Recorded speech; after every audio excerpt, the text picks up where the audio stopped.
columna y baluarte de la verdad, edificando con sana doctrina a la Iglesia de Cristo.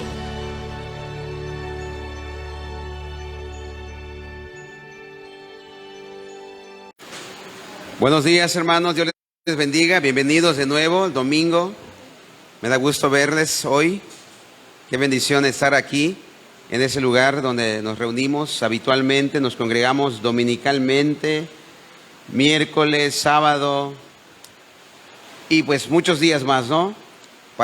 Nos reunimos, nos congregamos para adorar a Dios, nos congregamos para ser edificados espiritualmente y nos congregamos también para escuchar y aprender de la palabra de Dios, conocer más de los principios y los términos de la palabra de Dios. Vamos a Mateo capítulo 10, versículo 16. Vamos a leer, por favor, hasta el versículo 22. Hasta el 22. 16 al 22. Dice así. Vamos a leerlo de una manera alternada. Yo voy a leer el versículo 16 y ustedes el siguiente. Y el 22 todos juntos. Dice así: He aquí, yo os envío como ovejas en medio de lobos. Sed pues prudentes como serpientes y sencillos como palomas. ¿Ustedes?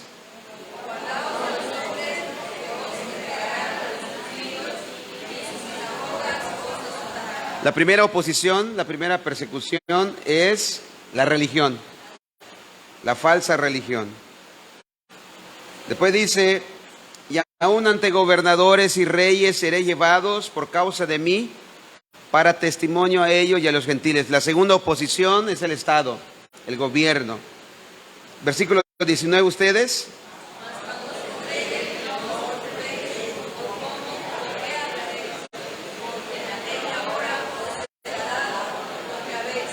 La promesa que tenemos de Él, aún en medio de la persecución, aún en medio de la dificultad, dice: yo voy a estar con ustedes, porque Él nos va a dar las palabras para hablar en ese momento. Dice el 20, porque no sois vosotros los que habláis, sino el Espíritu de vuestro Padre que habla en vosotros. Y aquí el versículo que van a leer, el 21, es el tercer grupo que va a poner oposición al cristiano, al creyente. Léanlo, por favor, ustedes.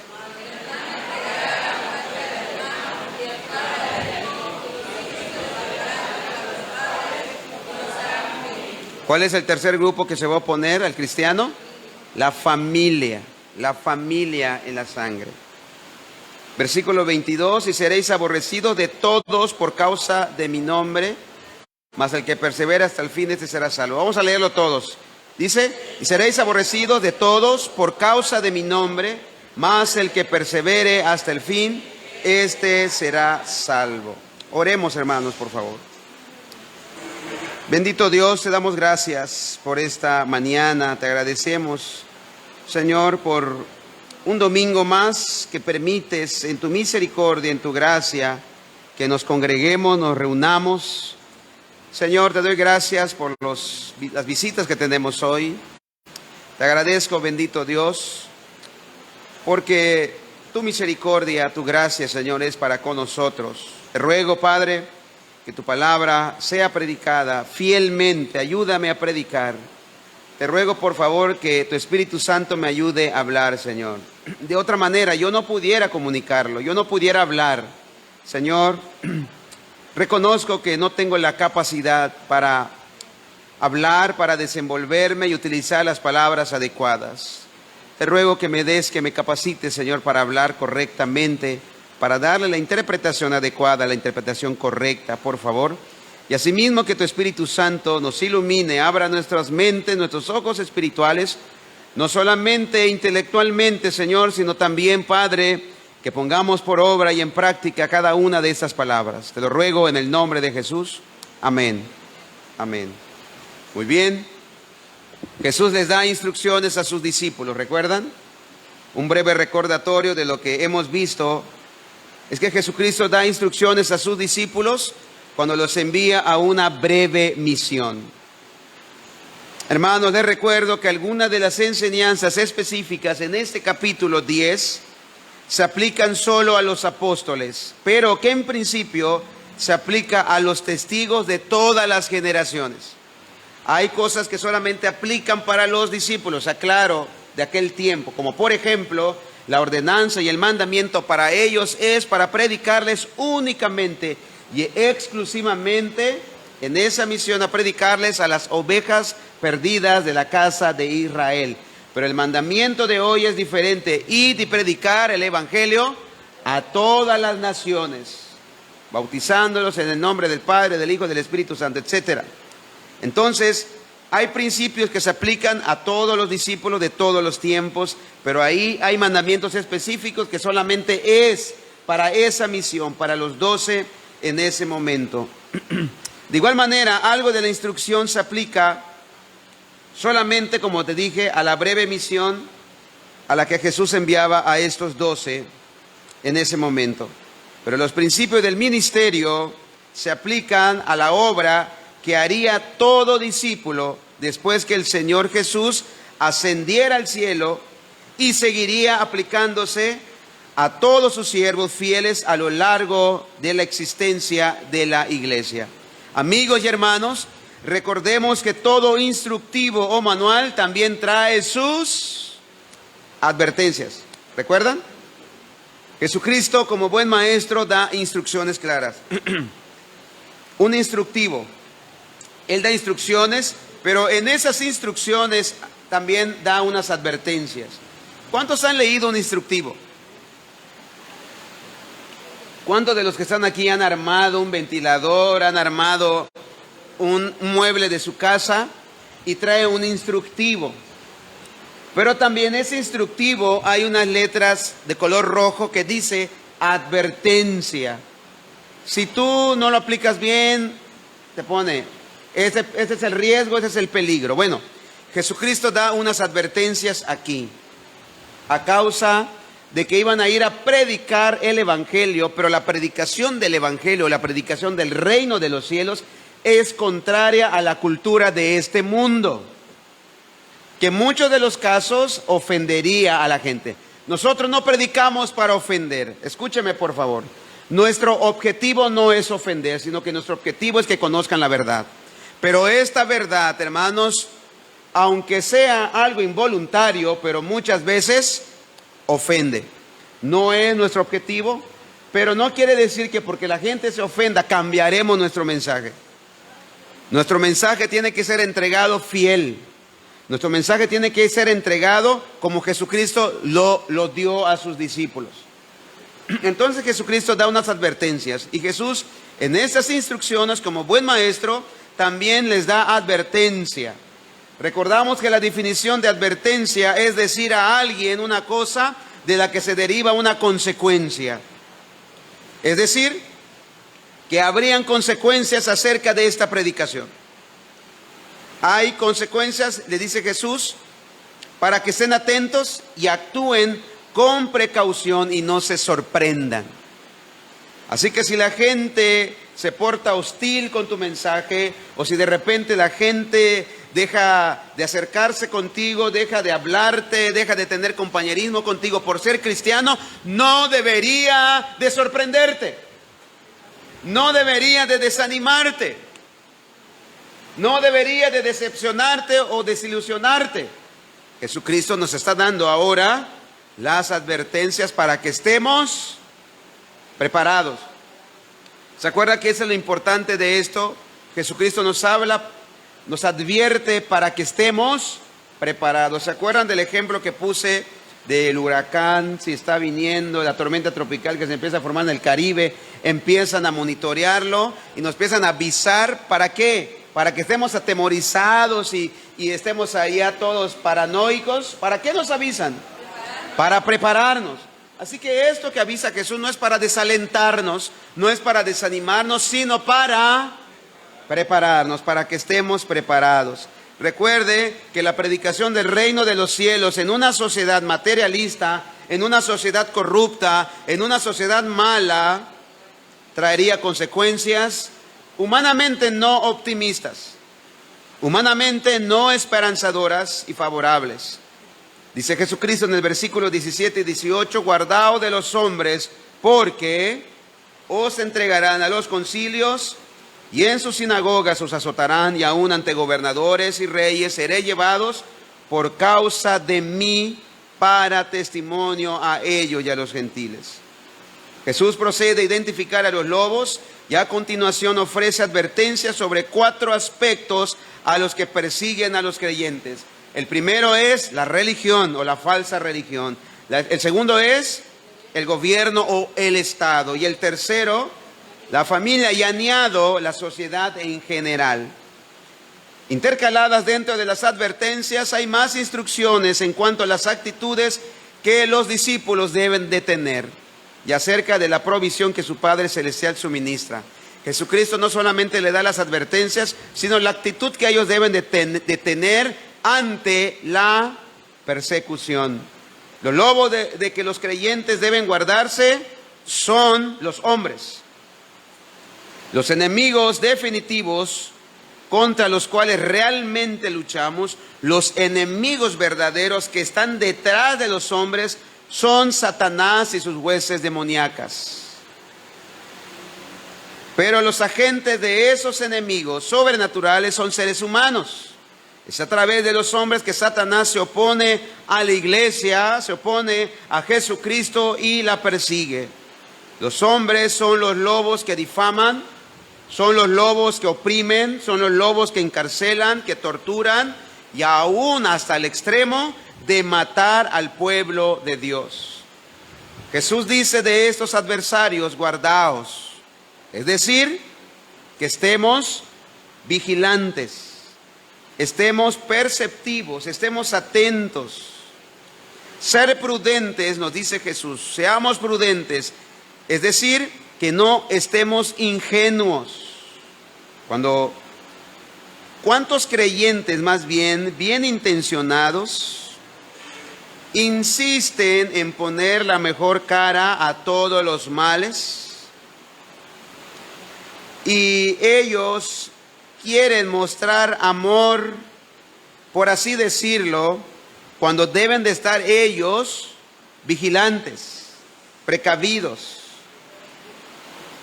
Así que, hermanos, amar a nuestros enemigos y no devolver mal por mal es una cosa, negar que sean enemigos es otra cosa muy diferente. Jesús ya había prometido bendición para aquellos que padecen persecución. Quiero que leamos, por favor, Mateo capítulo 5, versículo 10.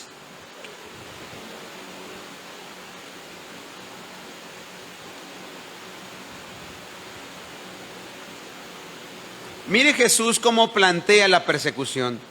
Quizás para ti la persecución puede tener una connotación negativa o desalentadora. Pero dice Jesús, bienaventurados, felices, dichosos los que padecen persecución por causa de la justicia. Hermanos, hay que reconocer también que no toda persecución es por causa de la justicia. A veces la gente, tienes enemigos, pero no por causa de la justicia.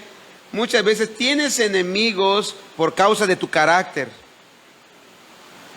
Eso es muy diferente.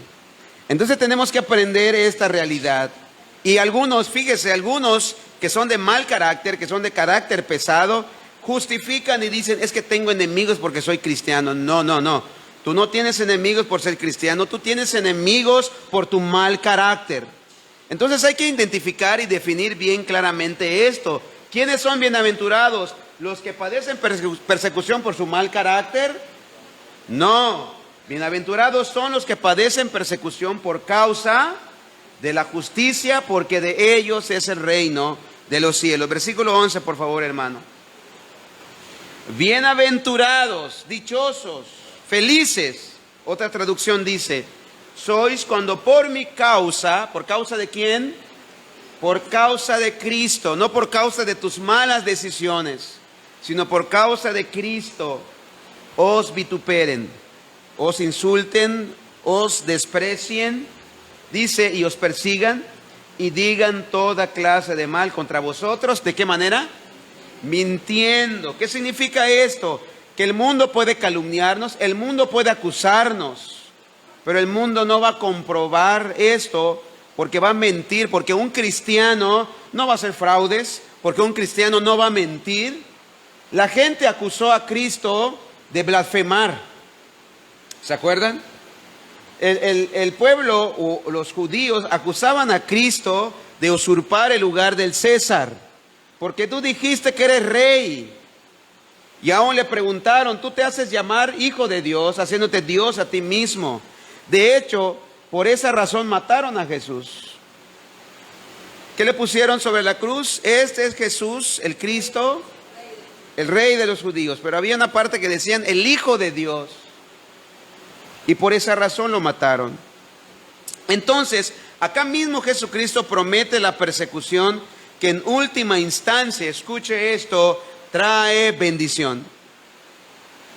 Los discípulos aún no habían experimentado persecución en el momento cuando Cristo envía a los 12, o incluso oposición. La resistencia a Jesús todavía no era fuerte. Algunos de los escribas lo habían criticado porque afirmaban perdonar pecados. La persecución, la oposición a Jesús fue gradualmente en aumento. Primero se enojaban porque perdonaba pecados. Después lo acusaban porque comía con publicanos. Después le decían que tenía demonios. Y al final, ¿dónde acabó Jesús? En una cruz. Crucificado, torturado. Pero estas críticas que le hacían a Jesús no eran obstáculo al ministerio ni representaban ningún peligro en ese momento. El propósito de Jesús en advertir acerca de la persecución no fue asustar y hacer que sospecharan de toda persona que no fuera creyente. La misma misión que les dio fue la de convertir a los no salvos y ganarlos para el reino de Cristo. Pero debía advertirles que no esperaran que el mundo los recibiera con los brazos abiertos. El sistema mundial de Satanás, del cual todo incrédulo forma parte, es diametralmente opuesto a Cristo, diametralmente opuesto a su reino, diametralmente opuesto a su pueblo. Satanás conseguirá el apoyo posible de todo incrédulo en su lucha contra Cristo. El propósito de Jesús en este texto fue advertir a los apóstoles y a todo su pueblo de que no se sorprendieran cuando fueren criticados, cuando fueren vituperados y hasta inclusive cuando fueran encarcelados y hasta el extremo de ser inclusive matados por causa de Cristo. Así que, hermanos, hemos hablado de la persecución por parte de la religión, hemos hablado de la persecución por parte del Estado y hoy hablaremos de la persecución por parte de la familia. La persecución a creyentes también se expresa a través de la familia, que traicionan a sus propios miembros. Versículo 21, capítulo 10, versículo 21, por favor, hermano César, hermano Paco, hermano Francisco. Dice así: el hermano entregará a la muerte al hermano y el padre al hijo, y los hijos se levantarán contra los padres y los harán morir. A los creyentes se les promete que hasta pueden ser perseguidos por sus propias familias. Durante este mismo tiempo de instrucción, Jesús declaró, veamos por favor, allá en Miqueas 7:6.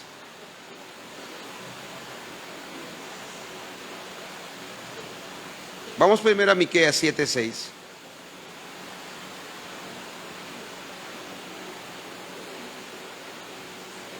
Dice así: porque el hijo deshonra al padre y la hija se levanta contra la madre, la nuera contra su suegra, y los enemigos del hombre son los de su casa. Ahora vayamos a Mateo 10, 35, 36, por favor. Aquí Jesucristo nos muestra, o la palabra nos enseña, que los enemigos del cristiano serán los de su propia casa. Por supuesto, en el contexto de los que no son creyentes.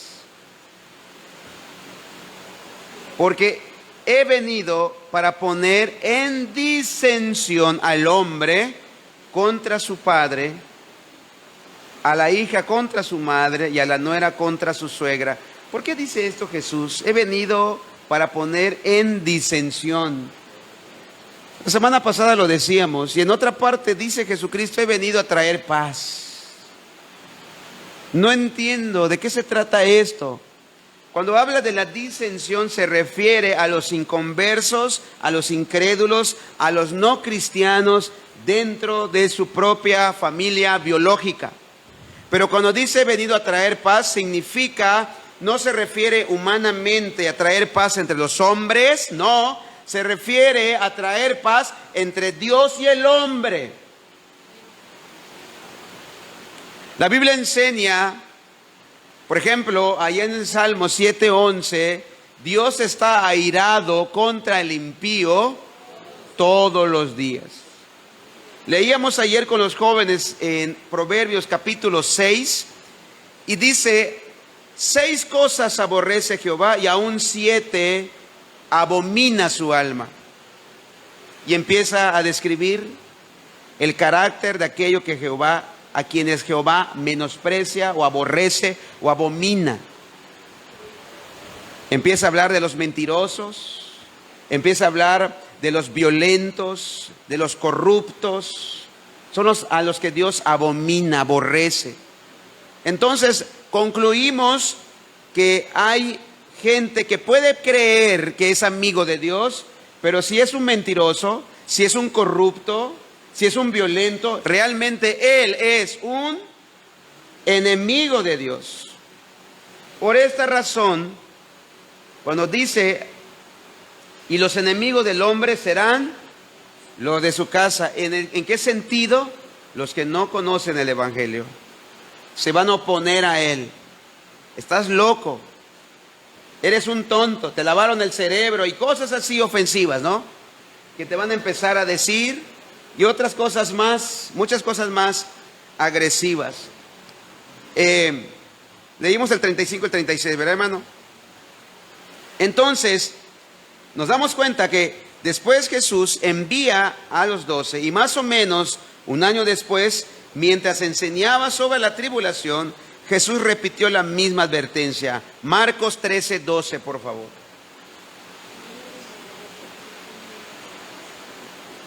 Eso es impresionante, que aún en la propia familia biológica se pueden levantar los más grandes enemigos. Dice: y el hermano entregará a la muerte al hermano, y el padre al hijo, y se levantarán los hijos contra los padres y los matarán. ¿Esa palabra de quién es esto? ¿Palabra de quién? Del Señor Jesucristo. Hermanos, durante las persecuciones romanas del siglo II y III, una cantidad incalculable de cristianos fueron traicionados ante autoridades civiles por un hermano, un padre o un hijo. Esta trágica costumbre se ha repetido muchas veces y es conocida incluso en nuestra propia época. En ciertas culturas religiosas, hoy por hoy inclusive, se lleva a cabo un funeral para un miembro de la familia que se convierte en cristiano, porque a los ojos de sus parientes ya no está vivo. En algunos casos, al miembro convertido lo asesinan envenenándolo. Alguien ha observado que solo 2 cosas son más fuertes que el amor natural. Una es nacida del infierno y otra es nacida del cielo. Más fuerte que el amor natural son el amor que proviene de Dios. Y el odio es que proviene de Satanás. Al hablar de los últimos tiempos, Zacarías profetiza. Zacarías 13:3, lo que leímos hace un momento. Acontecerá que cuando alguno profetizare, aún le dirán su padre y su madre que lo engendraron: No vivirás porque has hablado mentira en el nombre de Jehová, y su padre y su madre que lo engendraron le traspasarán cuando profetizare. Zacarías 13:3.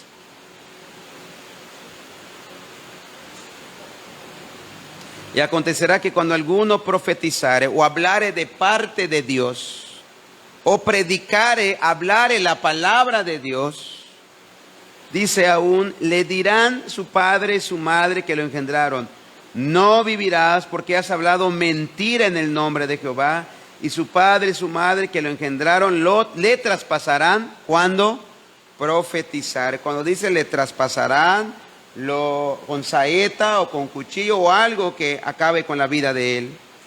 Podría ser que un día padres creyentes matarán a sus hijos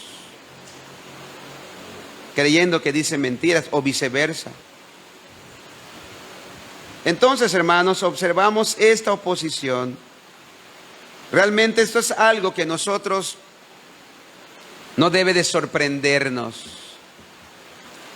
¿Escuchan? No debería de tomarnos por sorpresa, sino estar alertas, estar preparados.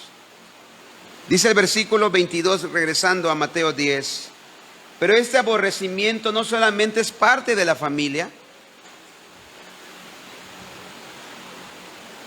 sino que también lo vemos en la sociedad en general.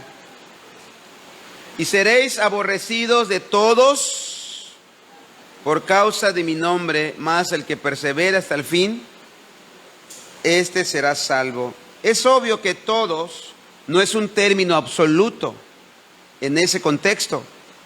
Los creyentes no serán odiados por cada incrédulo individual en la tierra. No eso está diciendo. La idea es de toda la gente en general, de la sociedad como un todo.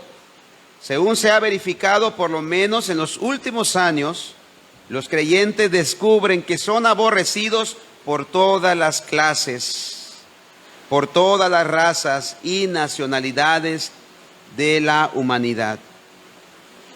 Algunos creyentes viven casi en conflicto constante con el mundo, mientras que otros parecen escapar a tal situación por completo. Algunos creyentes no son perseguidos simplemente porque sus testimonios son tan débiles. No están pasando persecución o no están viviendo persecución porque sus testimonios son muy débiles, que pasan desapercibidos para el mundo. Cuando la doctrina y la norma bíblica se ponen en juego para acomodarlas a la naturaleza humana caída, la sociedad tiene poco argumento con este tipo de cristianismo y ofrecerá poca oposición a tales cristianos. Aquellos que no viven un cristianismo real, ¿creen que será una amenaza para el mundo? ¿Creen que será una ofensa para el mundo? Hermanos, cuando uno empieza a vivir un cristianismo real, empieza a vivir como Cristo vivió. ¿Cuál es el propósito de un cristiano? ¿Por qué somos llamados cristianos? Imitadores de Cristo, semejantes a Cristo. Esa es la idea. Pero qué incoherente es llamarte cristiano y no vivir una vida semejante a la que vivió Cristo. Esta es la idea del apodo cristiano.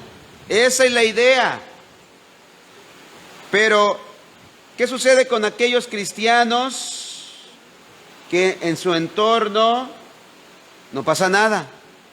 No hay ni una amenaza. El mundo no se ofende. ¿Qué pudiéramos pensar de ese cristiano? Que su cristianismo es muy light. No está viviendo como Cristo. Porque si vivimos como Cristo, hermanos, el mundo odió a Cristo. El mundo rechazó a Cristo. Esto es bueno, escuche bien, esto es bueno. ¿En qué sentido es bueno, pastor? Sí, en que esto resulta como un parámetro para ti. Esto resulta como un parámetro para nosotros. ¿Cómo está mi cristianismo? Mira a tu alrededor. ¿Hay oposición? ¿Alguna vez se han burlado de ti o no se han burlado de ti? ¿Alguna vez te han mirado mal o alguna vez te han dicho ya cállate? Si no ha habido esto, entonces mi cristianismo es demasiado light. Mi cristianismo pasa desapercibido. No obstante, confrontar al mundo como Pablo hizo allá en Romanos 1:18, ¿cómo predicaba el Evangelio Juan el Bautista? ¿Qué decía Juan el Bautista? Arrepentíos, generación de víboras. ¿Quién les dijo a ustedes que por ser hijos de Abraham huirán de la ira venidera? Hipócritas, hagan, dice, frutos dignos de arrepentimiento. Y la predicación de Pablo no era muy diferente. La predicación de Cristo no era muy diferente.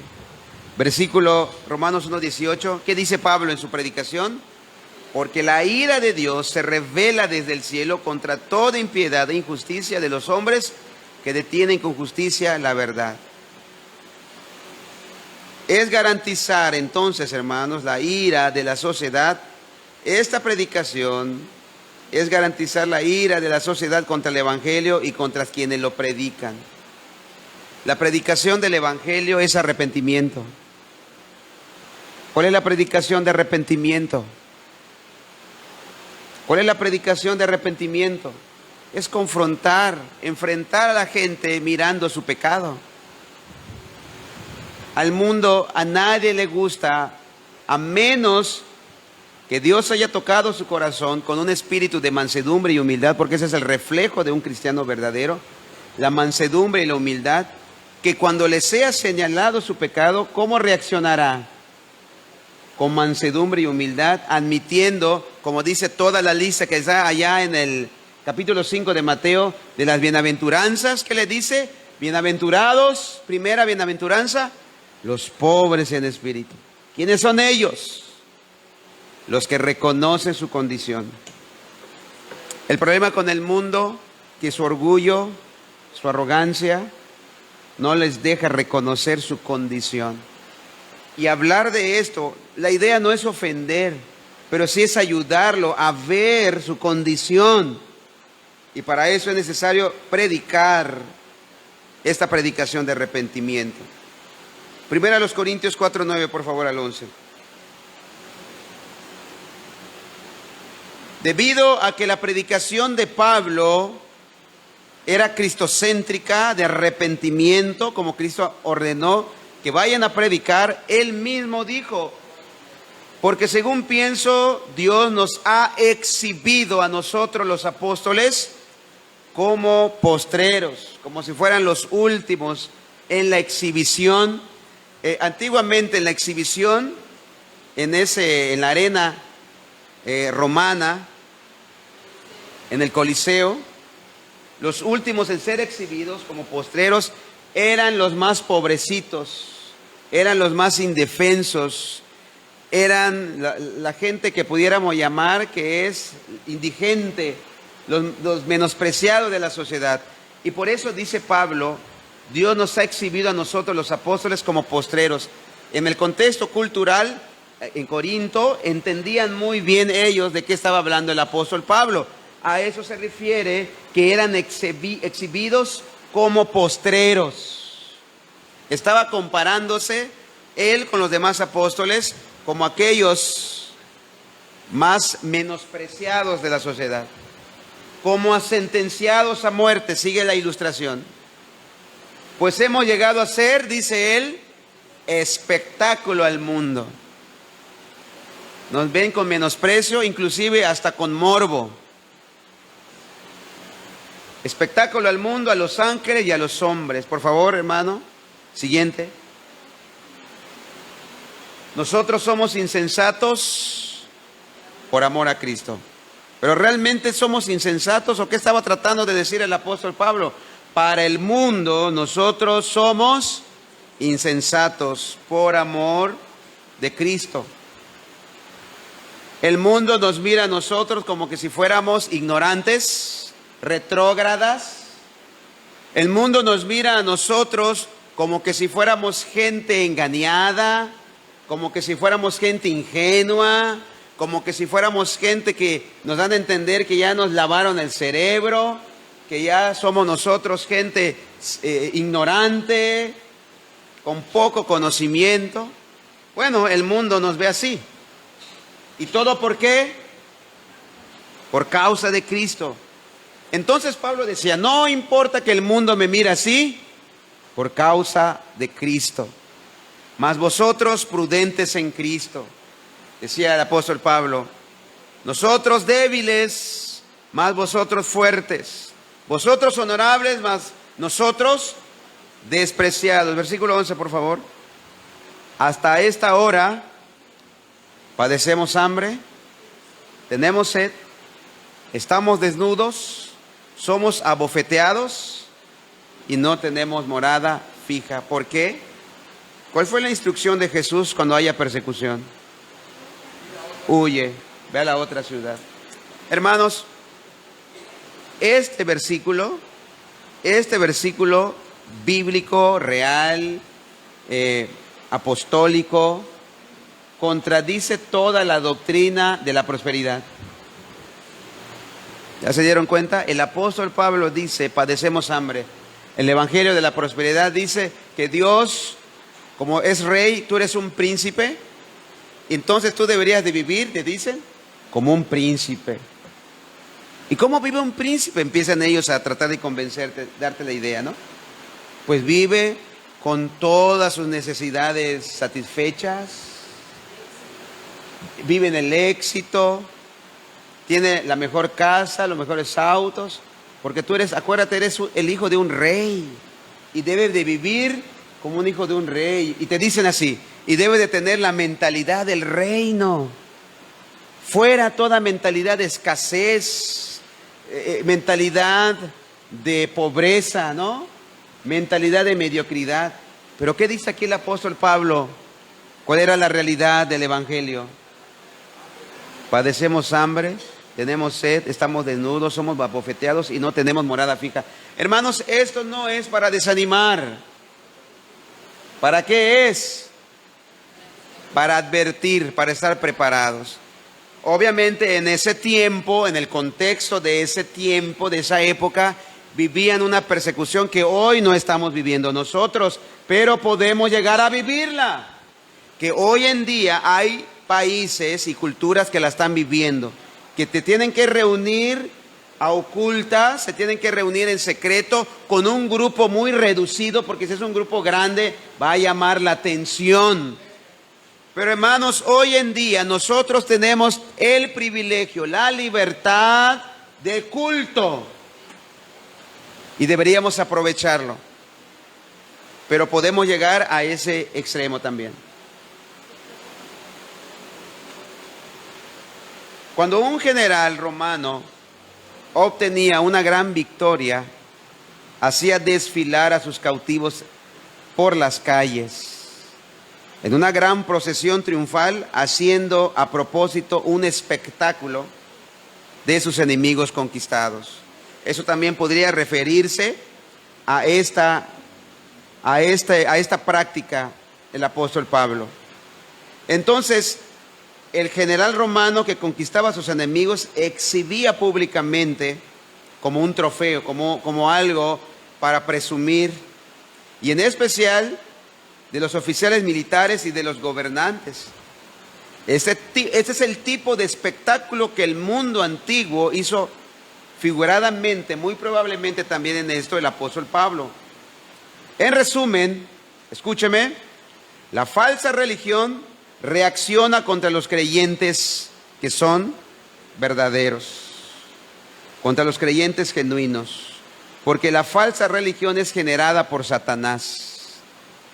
¿Quiénes fueron los primeros enemigos de Jesús? ¿Acaso no fueron los maestros de la ley? ¿No fueron los fariseos? ¿No se suponía que ellos deberían de decirle amén a Jesús? ¿No se supone que ellos deberían de decir, Él es el Mesías? oíd a Él, hagamos lo que Él dice, como lo presentó Juan el Bautista. He aquí el Cordero de Dios que quita el pecado del mundo. ¿Quiénes fueron los primeros enemigos de Cristo? Los religiosos, los falsos religiosos, los fariseos. Hermanos, en otras palabras, los primeros opositores de un cristianismo radical y verdadero, ¿sabes quiénes van a ser? Aquí mismo será. Aún dentro del ambiente de creyentes. Algunos te dirán, hermano, te estás volviendo religioso. Algunos te dirán, te estás yendo al extremo. Hermanos, tratar de vivir como Cristo vivió no es religioso. Simplemente es cristianismo básico. Ahora bien, vemos que el gobierno reacciona contra los creyentes, porque el gobierno del mundo realmente está bajo el control del príncipe de la potestad del aire, el gobernador de este mundo. ¿Sabes cómo se llama? Satanás. ¿Te acuerdas cuando Jesús fue llevado, estuvo en el desierto y apareció el tentador para tentar a Jesús? ¿Qué le ofreció Satanás a Jesús? Todos los reinos de este mundo. Y Jesús no les dijo, Jesús no lo corrigió, Satanás, eso no es tuyo, eso es mío. Jesús no lo corrigió, sino que asintió, o sea, admitió, es del diablo. Jesús le respondió, donde el diablo le estaba pidiendo, si postrado me adorares, todo eso te daré. Y le dice, solamente al Señor tu Dios adorarás y a Él solamente servirás. Ahí podemos ver que realmente el reino de este mundo, los gobiernos de este mundo están bajo el poder de Satanás. He ahí la explicación por qué en el estado de Yucatán y creo que en todos los estados del país de México, ¿no? Ya está aprobado legalmente el matrimonio homosexual. ¿Por qué razón? La respuesta es porque los gobernadores, porque los gobiernos del mundo están bajo la autoridad y el poder de Satanás. Las familias y las sociedades impías, las familias y sociedades incrédulas reaccionarán contra los creyentes. ¿Por qué? Porque no pueden tolerar a las personas justas en medio de ellas. ¿Qué es lo que anhela y quiere hablar un creyente, un cristiano? Hablar de su Señor, hablar de Cristo, compartir del Evangelio, puesto, ¿para qué nos envía Jesucristo al mundo? Para predicar su Evangelio. De repente hay una reunión familiar. Llega toda la familia, contentos todos. Pero de repente, el verdadero creyente no puede hablar sin mencionar a Cristo. No puede hablar porque en Él está ese amor, esa pasión por esas verdades. Pero ¿qué va a suceder con la gente, con los creyentes, o más bien con la familia incrédula?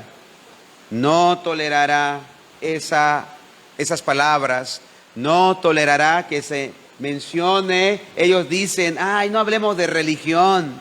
Así dicen ellos. No estamos hablando de religión, estamos hablando de mi Salvador, de mi Señor, de alguien que dio la vida para salvarnos de la condenación eterna. Ya cállate, fanático, ya aburre esta plática. No nos tolerarán. Cuando se reúne la familia en Cristo, ¿de qué habla? ¿Cuál es el tema? La palabra, Cristo, la cruz, la salvación. Ahora bien, hermanos, atención aquí, por favor. Soportar la persecución es el sello auténtico de un verdadero creyente. Soportar la tentación es el sello auténtico de alguien que es salvo. Leímos hace un momento en un texto, el que persevera hasta el fin, este será salvo. Escúcheme, soportar no produce salvación. ni la protege. Esa es totalmente la obra de la gracia de Dios. Pero soportar la persecución, soportar los insultos, soportar los desprecios, es la evidencia de la salvación. Alguien que no se desanima, sino alguien que persevera, alguien que continúa, alguien que prosigue a pesar de la oposición, a pesar de las ofensas. Es un sello, es un distintivo, es una marca, es una señal de alguien que es verdaderamente salvo. Es una prueba de que un hombre o una mujer es totalmente redimido y que es un hijo de Dios. Pero si alguien, cuando viene la persecución, hay un versículo, no lo tengo en mis apuntes, viene a mi mente ahorita, en los 4 terrenos, en la parábola del sembrador. He tratado de recordar. Por ejemplo, en Mateo 13 se habla de las parábolas, recordar el pasaje, y creo que ahí en Marcos 4 también lo podemos ver. Vamos a Marcos 4, hermano, mejor. 4 terrenos, atención aquí. ¿Cuántos se acuerdan? Ahí quédate, Marcos 4:1. 4 terrenos, ¿se acuerdan? ¿Cuál fue el primer terreno? Donde el sembrador salió a esparcir la semilla. A ver, el siguiente, hermano, por favor. Siguiente. He aquí, el sembrador salió a sembrar. Siguiente, por favor. Y al sembrar aconteció que una parte cayó junto al camino y vinieron las aves del cielo y se la comieron. Esa es la primera. Segunda. A ver, podemos ver un tipo de creyente. El primer, bueno, no tipo de creyente, más bien oyente. El primer oyente. Oye, recibe la semilla, que ahorita lo va a explicar Jesús. Y ahí el siguiente, otra parte, donde estabas está bien, otra parte cayó en pedregales, donde no tenía mucha tierra y brotó pronto porque no tenía profundidad de tierra. Siguiente, por favor. Pero salido el sol se quemó y porque no tenía raíz, se secó. Siguiente. Otra parte cayó entre espinos y los espinos crecieron y la ahogaron y no dio fruto. Siguiente. Pero otra parte cayó en buena tierra y dio fruto, pues brotó, creció y produjo a 30, a 60 y a 100 por uno. Siguiente. Entonces les dijo él, el que tiene oídos para oír, que oiga, que entienda lo que se estaba hablando. Siguiente. Cuando estuvo solo, los que estaban cerca de él con los 12 le preguntaron sobre la parábola. Y Jesús le dice, a vosotros os es dado el misterio del reino de Dios, mas a los que están fuera por parábolas todas las cosas. Siguiente. Para que viendo vean y no perciban y oyendo oigan y no entiendan, para que no se conviertan y les sea perdonado los pecados. Siguiente. Y les dijo, ¿no sabéis esta parábola? ¿Cómo pues entenderéis todas las parábolas? Aquí tal vez Jesús está diciendo, esta parábola es básico, si la entiendes podrás comprender todas las demás parábolas. Y dice, y empieza Jesús a interpretar la parábola. El sembrador es el que siembra la palabra, es decir, el predicador o Jesucristo mismo. Y estos son los de junto al camino. ¿Quiénes son los de junto al camino? A quienes se siembra la palabra, o los que oyen la palabra, pero después que la oyen, enseguida viene Satanás y quita la palabra que se sembró en sus corazones. Siguiente, por favor. Estos son asimismo los que fueron sembrados en pedregales, los que cuando han oído la palabra, al momento, ¿cómo la reciben? Gozoso, aleluya, gloria a Dios, qué bonita enseñanza. Hoy sí lo sentí muy bonito, porque ya vieron que hay gente que llega a la iglesia solo a sentir. Hoy no sentí nada, no me gustó. Hermanos, no venimos a sentir, venimos a comprender, venimos a entender. Esa fue la pregunta que le hizo Felipe al eunuco. ¿Entiendes lo que lees? No le preguntó, ¿sientes lo que lees o sientes lo que predica? Así que hermanos, por favor, quítense esa idea emocional. Muchos buscan templos, iglesias para sentir nada más. Como la alabanza no está muy movida, o no se siente aquí nada. O no se tocan música lenta o esas músicas tipo balada, así media romántica. No sentí nada, tenía ganas de llorar, no lloré. Y asocian eso como que la presencia de Dios me está tocando porque lloró. Hermanos, Cuando Dios te toca, no, si en música te va a tocar y tú vas a quebrantarte. Bienaventurados los que lloran por causa de la verdad del Evangelio, no por causa de una música bonita. Entonces, aquí habla de los que son emocionales, pero dice, no tiene raíz en sí, sino que son de corta duración, porque cuando viene, ¿qué? O la tribulación o la persecución por causa de la palabra. ¿Qué sucede con ellos? Luego tropiezan. Bueno, hasta allá, pero creo que hay otro. No lo busquemos, no, me voy a atrasar más con lo que todavía tengo que hablar. Pero aquí nos dice, en este grupo de gente que oye la palabra, hay un grupo emocional, hay un grupo sentimental que escucha la palabra, lo oye bonito, le gustan los cánticos, quizás les gusta el ambiente cristiano y le gusta asistir, le gusta escuchar, pero apenas hay resistencia, pero apenas hay insultos contra él o ella, pero apenas hay ofensas en su casa, en el gobierno o en la religión contra él. No, gracias, ya no quiero seguir, yo no quiero problemas con nadie.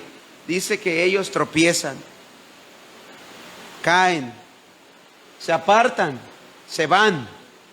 Entonces puede haber dentro de un grupo que está oyendo, pero solamente es emocional. Son los de corta duración, que apenas viene la persecución, huyen. Así que, hermanos, vamos a Romanos 2:7, por favor, vamos rápido.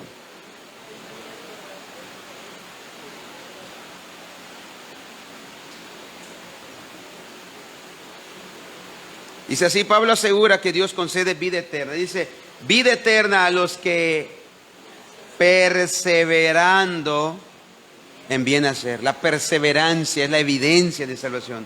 Buscan gloria y honra e inmortalidad. Hebreos 3:14, por favor. El escritor de Hebreos expresa la misma verdad en estas palabras, que somos hechos semejantes a Cristo en este sentido, porque no tenemos 3:14.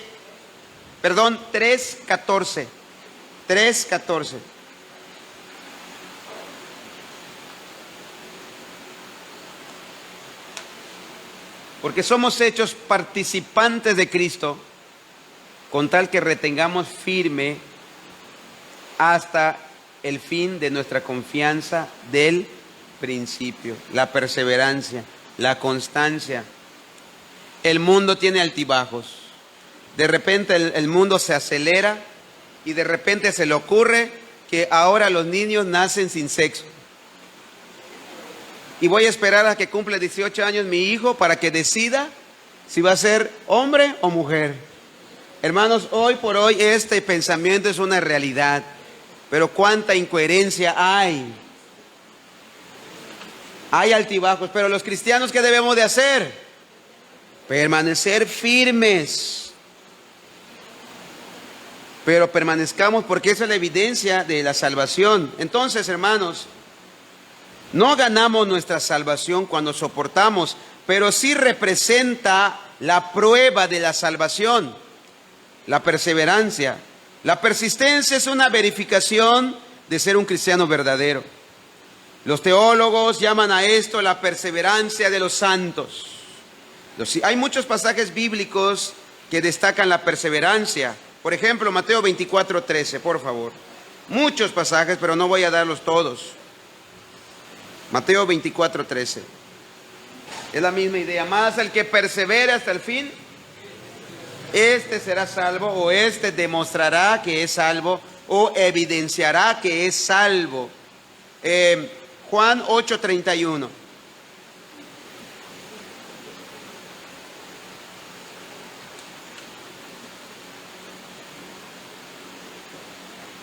Dijo entonces Jesús a los discípulos que habían creído en él: si vosotros permaneciereis en mi palabra, seréis verdaderamente.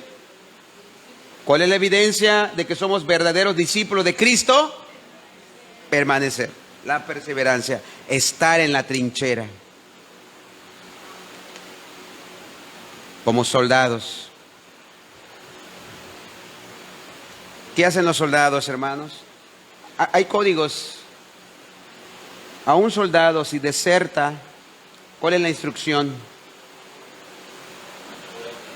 Muerte. Un soldado no debe de desertar. El soldado debe de morir aún al pie de la batalla, en la trinchera. Dar su vida por su nación. Hermanos, estoy dando esa ilustración porque la permanencia es demostración.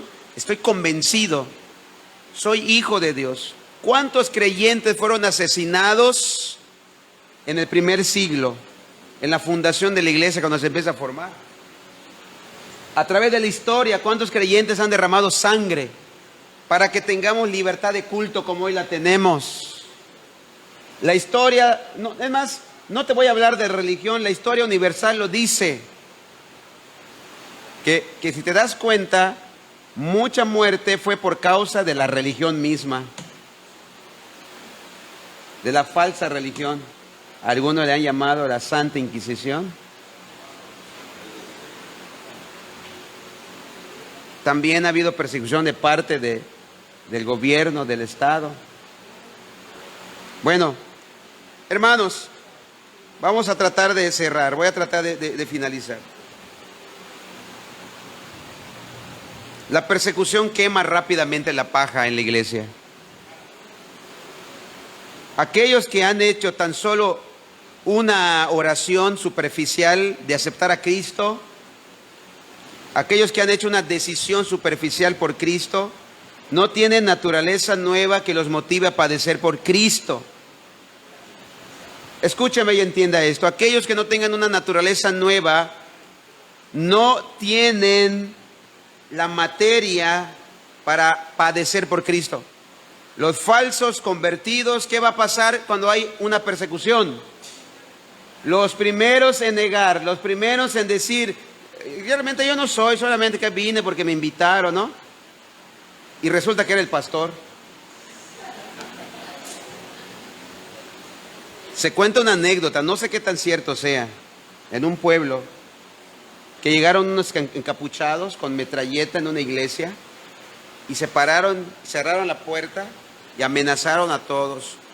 Todos los que se consideren falsos cristianos, salgan de aquí, porque vamos a matar a todos los cristianos verdaderos.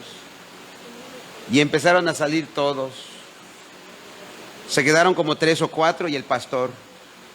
Y los que llevaban la metralleta se quitaron la máscara, le dijeron, ahora sí, pastor, puede empezar el culto.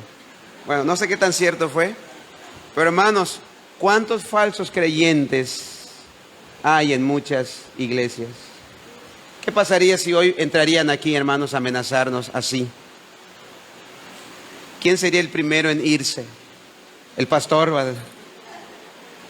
Hermanos, Dios nos ampare. Dice Jesucristo, Señor, y en la oración del Padre nuestro, no nos metas en tentación, mas líbranos del mal. No buscamos eso, hermanos, pero que Dios nos ampare, Dios nos dé fortaleza para permanecer firmes. Pero escuche esto, por favor. La persecución quema la paja en la iglesia. La persecución es un bien para la iglesia. ¿Qué está diciendo, pastor? Sí, la persecución purifica a la iglesia. La persecución limpia a la iglesia. La persecución, hermanos, aparta a los falsos creyentes de los verdaderos cristianos. Nada es más espiritual y purificador y fortalecedor que la persecución. Santiago 1:12, por favor, hermano. No la estamos buscando ni tampoco la estamos invocando. Dios nos libre. Pero hermanos, debemos estar preparados para esto. Dice así: bienaventurado el varón que soporta la tentación, porque cuando haya resistido la prueba, recibirá la corona de vida que Dios ha prometido a los que le aman. Debido a que la palabra de Dios nos asegura que absolutamente nada puede separarnos de Cristo, nada puede separarnos, hermanos. Eso debería de permanecer inquebrantables ante la resistencia de la sociedad y el mundo, porque nada nos puede separar de Cristo. Pablo hizo una pregunta de modo retórico. ¿Quién nos separará del amor de Cristo? ¿La respuesta cuál es? Nada. Son preguntas retóricas. La respuesta está en la misma pregunta. Tribulación o angustia, escuche, persecución o hambre, o desnudez o peligro o espada, ¿qué nos separará o quién nos separará del amor de Cristo? La respuesta es nadie. Entonces, contesta su propia pregunta. Antes en todas estas cosas somos más que vencedores que por medio de aquel que nos amó, por lo cual estoy seguro de que ni la muerte, ni la vida, ni ángeles, ni principados, ni potestades, ni lo presente, ni lo porvenir, ni lo alto, ni lo profundo, ni ninguna otra cosa creada nos podrá separar del amor de Dios que es en Cristo Jesús, Señor nuestro. Romanos 8:35 al 39. Reflexionemos, hermanos, ya finalizo. ¿Qué aprendemos de todo esto? ¿Cuál es el mensaje? ¿La persecución para la iglesia es bueno o es malo? ¿A qué conclusión vamos a llegar? Hermanos, número uno, la persecución purifica a la iglesia de los falsos cristianos. La persecución purifica a la iglesia de los falsos pastores. La persecución purifica a la iglesia de los falsos profetas. La persecución, hermanos, purifica a la iglesia de los falsos evangelios. Es más, hace 2, 3 años no hubo ni persecución y se manifestaron los falsos creyentes y los verdaderos creyentes. La pandemia. ¿Dónde estaban todos estos sanadores? ¿Dónde estaban todos esos que ostentaban milagros? Aquellos pastores o aquellos profetas y apóstoles que se decían ser sanadores y hacían sus campañas milagrosas. ¿Acaso no era el momento preciso para mostrar tal poder? ¿Y qué fue lo que hicieron? Se escondieron también. Decía un letrero ahí, se suspende la campaña de milagros y de sanidades por COVID-19. ¡Qué incoherencia! ¿No es así, hermanos? ¿Qué fue lo que hizo esto? Únicamente lo que hizo, hermanos, evidenciar la mentira y la falsedad. No con más razón las iglesias debieron haber abierto las puertas a aquellas que profesaban esa sanidad, pero no lo hicieron. Así que la persecución purifica la iglesia. 2, podemos ver que un cristiano verdadero será perseguido. Si tú quieres vivir un cristianismo verdadero, ¿qué debe de esperarte? Persecución, oposición, no aplausos. Estoy triste porque nadie me aplaude, estoy triste porque nadie me felicita. Jesucristo nos dice que el mundo no nos va a felicitar, el mundo nos va a perseguir. ¿Qué deberíamos de pensar aquellos cristianos que son premiados por el mundo, hermanos?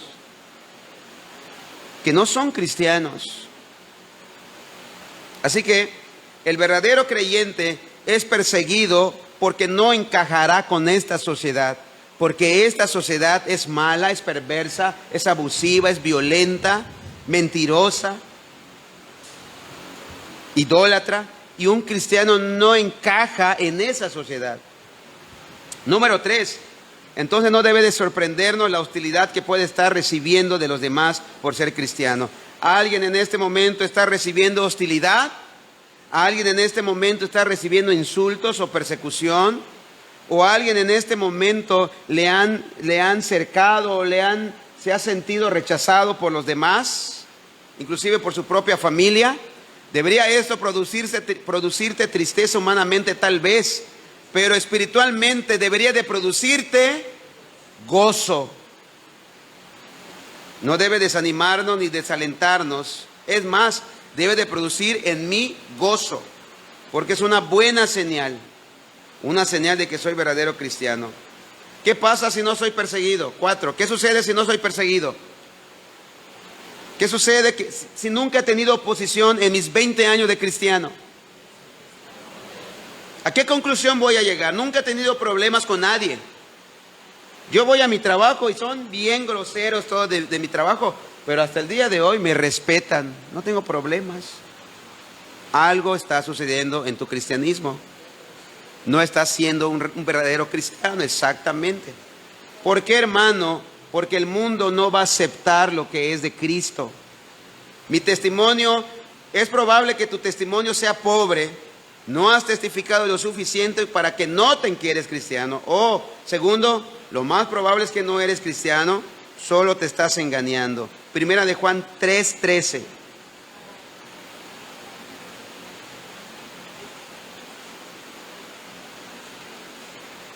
Hermanos míos, no os extrañéis si el mundo os aborrece. Y Jesucristo dice allá en Juan, en el Evangelio de Juan 15:19, hermanos míos, perdón, estoy leyendo el mismo versículo.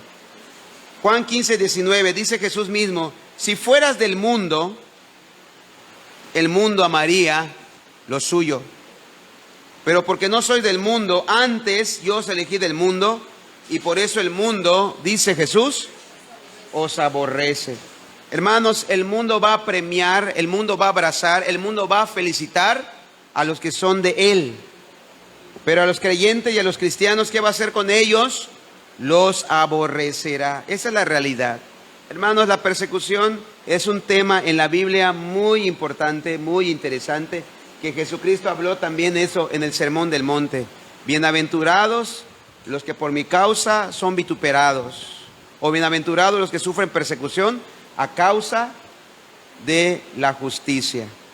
Oremos, hermanos. Padre, te doy gracias, porque en medio de esta enseñanza también nos adviertes que estemos alertas, estemos firmes en nuestra trinchera como soldados de Jesucristo. Señor, te agradecemos porque estamos en tiempos de paz. De una manera general podemos decir, tenemos libertad de culto. Pero eso no significa, Señor, que debemos de estar confiados. Señor, por favor, ayúdanos a estar alertas.